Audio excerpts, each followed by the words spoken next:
Hickok 45 here. How y'all doing? I'm doing pretty well because I have a Ruger #1 chambered in 450 Bushmaster. You know what that means? I probably ought to hunt something. Let's see if we can hunt a ram over there, a sheep, and maybe knock it over. What do you think? Let's take the safety off and pop it. Yeah, that did the job. That's a pretty firearm, isn't it? That, not bad, not bad. Let's shoot it again. Boom! Single shot. The old joke, the old dad joke. Yeah, the 450 Bushmaster and Ruger #1. So I think the Ruger #1 has been around a lot longer. I've got ballast on my hands all over than the 450 Bushmaster. But Ruger chambered it in this. And of course, this is a new Ruger #1, stainless. Some of the finest laminate trees we took down on the place and made that stock. Got a muzzle brake on it. So this is not your granddaddy's #1 Ruger #1, is it? Made maybe for rougher use, at least on the surface, with a laminate stock and stainless steel. Pretty nice. Has a little bit of a blemish here, right here on the check range, so you'll know that. And other than that, it is a new firearm, and it seemed to shoot just fine. Now I had to put my scope on it. This is my scope, okay? So it doesn't come with the firearm. We send this back to Buzz. We send the gun and the scope mounts go back. Those are Ruger proprietary mounts and all that. So it just takes a 1-inch scope. Not a problem, because I have my scope I move around from firearms to firearms is a 1-inch scope, so that's what I stuck on it. And it's a 3.5 to 10 power Leupold, and just does pretty much anything I need to do. So we're gonna look at this today. What else can I tell you, except this is a pretty cool gun and I'm gonna enjoy shooting it. I've been firing it, and I had to, because it's really tough. You might be able to do it, sight in a scope without firing the gun. And I think there are experts who claim and have videos on it, probably, how you sight in a scope with 3 shots or 2 shots or 1 shot or no shots and that sort of thing. And it really can be done with just I've had really good luck sometimes. I didn't take but it was less than 5 and got it kind of where I want it. Now, I haven't bench rested it and all that, but I can usually get them pretty close pretty quickly, so that said, watch me miss everything I shoot at today. Let's take another shot with it, okay? All right, this is I think it's an attractive rifle. You might not agree. You might not agree. You got a big thumb safety right there, very positive safety, and it is a single shot, so you're not likely to have a problem with it, bump firing or anything like that. Let's try that red plate in the big square one. Yeah, it's pretty loud. You got to have your ears in tight. Well, you don't have to, but you want to. You want to have them in tight. Did you get a good look at it? The old falling block, single shot. There's just something about a Ruger #1. There's something about a single shot. Those of you who have single shot rifles or even muzzle loaders, you know what I'm talking about. You just do. It's hard to put into words. Those who don't have a single shot, you've never experienced a muzzle loader or a single shot, some of you might just wonder, there's no appeal to that to me at all. And I understand that, but there really is something kind of neat. Now, not if you're going to battle, against an army with modern firearms, with high capacity, whatever that is, right? But as far as just general shooting, plinking, just shooting enjoyment, hunting, how often do you need 2 shots real quick? Bang, bang. Single shots have always had a place, and they still do. They really do. They're rugged, reliable, and with a single shot, where you're one thing you might not think about, you can get this is a 20-inch barrel, and it doesn't seem all that long. Of course, the muzzle brake's kind of long, but it doesn't seem all that long and ungainly because you don't have this like a magazine here, where your barrel's starting up here further forward. Your barrel starts back here, so you can get more length, kind of like a double barrel shotgun or something. You know, your barrel starts back here where it breaks down, so you can get a lot of length without it extending way out there. Okay, no charge for that little piece of information. You might not have thought about that, right? So pretty neat. Yep, 20-inch barrel. And what should we shoot? You know what? We cannot resist this jug, 5-gallon jug right here. I thought since we had some power today, we'd just shoot our last jug. That guy ran in my pocket. Oh man, while we're at it, let's take one, let's put one into that cinder block down there. Took the top right off. Let's put another one in.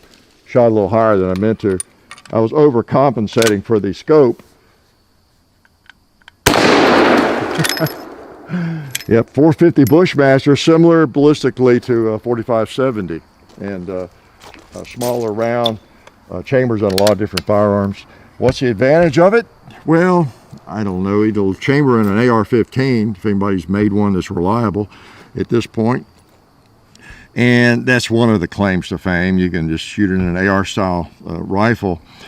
And then the other thing, of course, you get a powerful round, like in an AR-style rifle or others. And it's a straight-walled cartridge, more or less, which makes it legal for hunting in a lot of Midwestern states, Indiana, Ohio, Michigan, some of those states where I think it used to be, at least in certain counties, you could only hunt with a shotgun, slug maybe, or whatever. But a lot of states have recently changed their game laws to where you can hunt with a straight-walled cartridge like this. And so that's kind of made this more popular, and because it's shorter than a 4570 and it's got a rebated rim, it can be used in a semi-automatic rifle, and it's just a fairly popular little round. Okay, a lot of people don't see necessarily a need for it, and it probably isn't. Has that ever stopped anybody from creating a new firearm, a new cartridge? Not really. So anyway, and also because of the fact you don't have really a rim, you actually have a rebated rim, which means, I don't know what that means, my Kentucky relatives probably do, but it's actually smaller than the case, right? So that poses a challenge in terms of ejecting and extraction to some extent, but Ruger figured it out. It actually extracts and ejects it, so you have seen that happening. So let's shoot it again. I'll demonstrate it again. The old Ruger #1 has a reputation for just being a great rifle. I think the verdict may not be in, or it may be in, that it may not be the most accurate rifle on the planet. A couple of schools of thought on that, but accurate enough and just a nice rifle. Let's shoot this paper. You want to? No, let's don't. Let's shoot this pot. We've not smoked any yet. Yeah, here we go. I think I have another one in my pocket. Scope gets in the way. I'm not used to having a scope. Now we'll shoot the paper. Tell you what I'll do. I'll demonstrate. I'm going to hold right on the bullseye because I've got the sight pretty much on. Again, to show you the difference in the line of sight and the barrel, the bore. So I'll hold right on the bullseye, the X, and we'll see where it hits.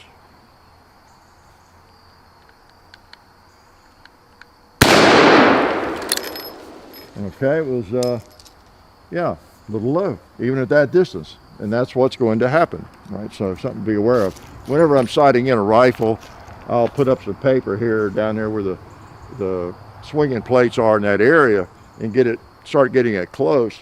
And pretty much with an AR or even this, it needs to be shooting about that far below point of aim, because you got a little difference there in the sight and then the bore.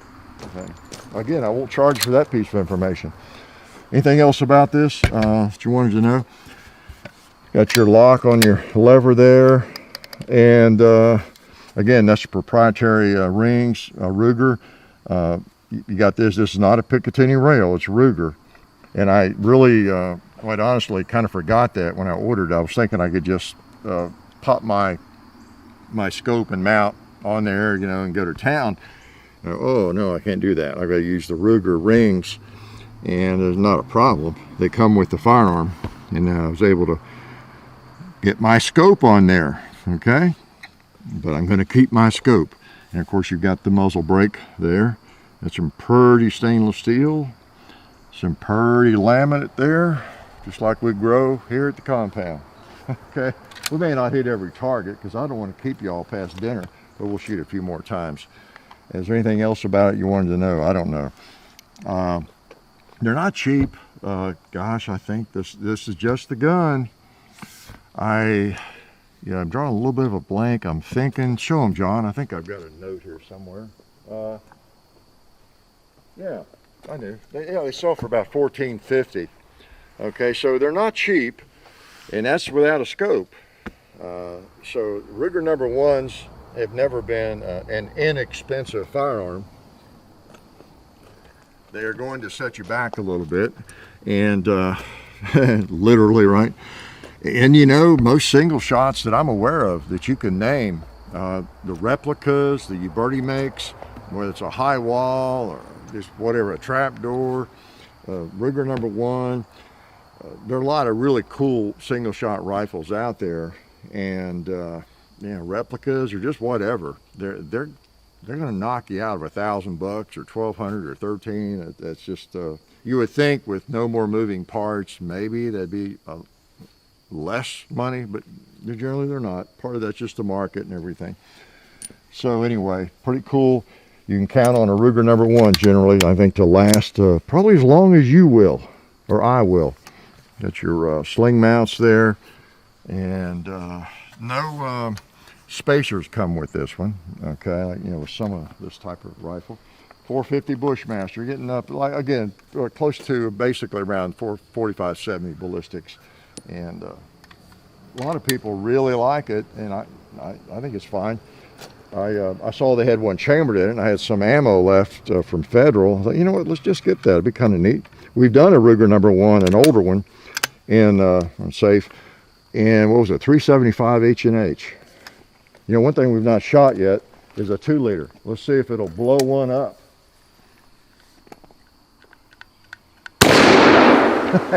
It blew it up, didn't it? I got a round in my pocket. We haven't shot a bowling pin. Since we're single shot, I don't know why I set up so many targets, other than just not being very smart, right? Let's swing a bowling pin. That's a brand new bowling pin. Let's make him dance.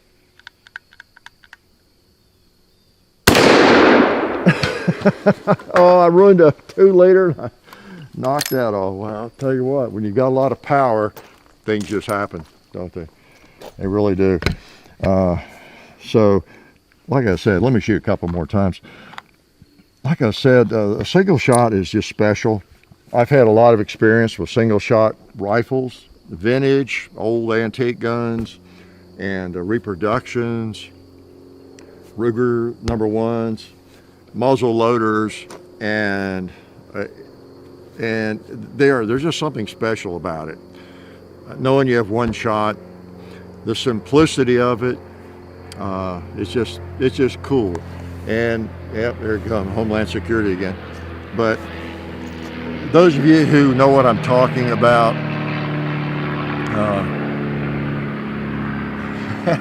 nice airplane. Those who know what I'm talking about, chime in, kind of offer your opinion on that. Some of you already have.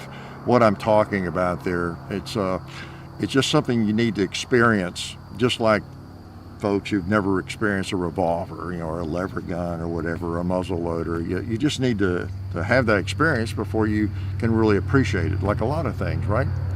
I know it's easier to just type and troll and hate on people who think differently than us, right? But really,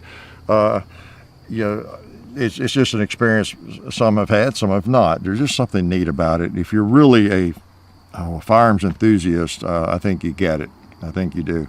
That's a pretty rifle. It's one I've never owned.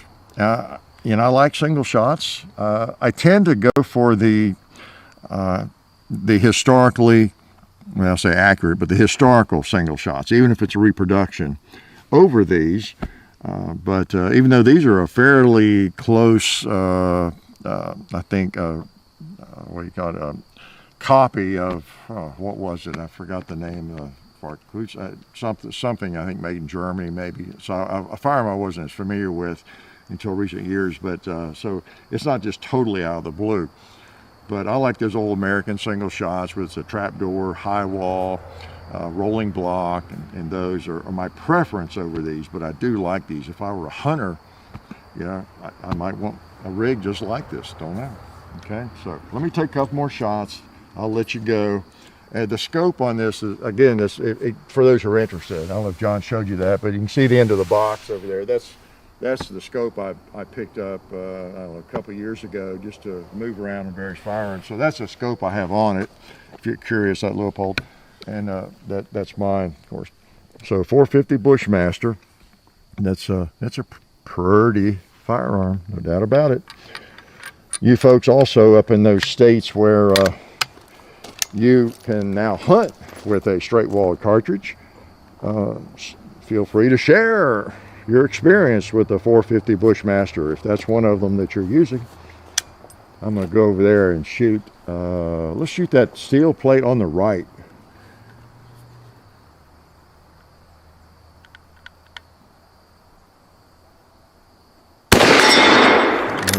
It rocks it, no doubt about it. Let's shoot the one on the left.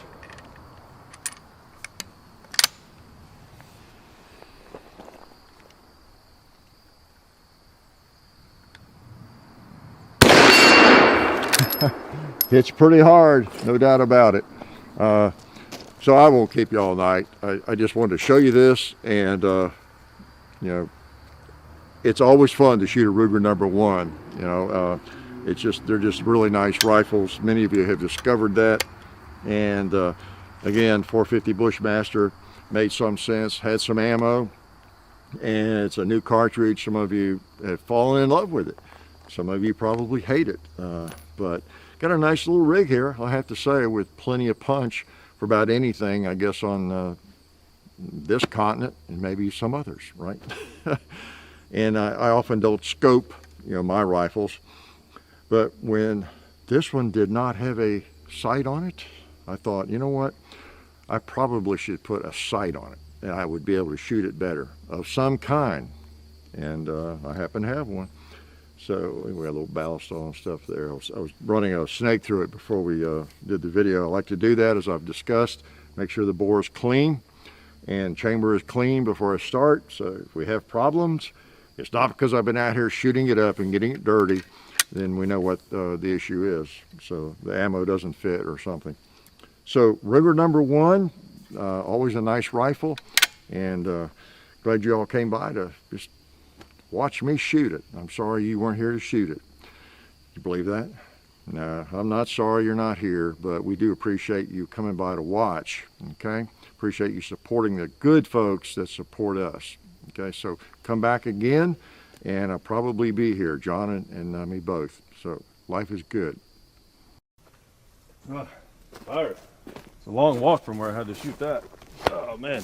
Oh hey, didn't see you guys there. Since you're here, I want to let you know about our friends over at Talon Grips and Ballistol, talongungrips.com. Check out everything they have over there. You can get lots of different grips, the stick-on grip textures for your handguns and rifle grips, so go check them out. Also Ballistol, they're a firearms lubricant or anything else you might need lubricating. It's water soluble and non-toxic. Been using it on the compound and cleaning all of our guns. It's a cleaner and a lube for over 10 years. So Ballistol, Talon Grips, definitely check both of those companies out. And also, while you're on the internet, don't forget to go to hickok45.com. You can also find us on Facebook, Hickok45, Twitter, Hickok45, Instagram, The Real Hickok45, and also I have an Instagram page where I post behind the scenes stuff and different things like that. John, JOHN_HICKOK45 on Instagram. And the next thing you have to do is watch more videos.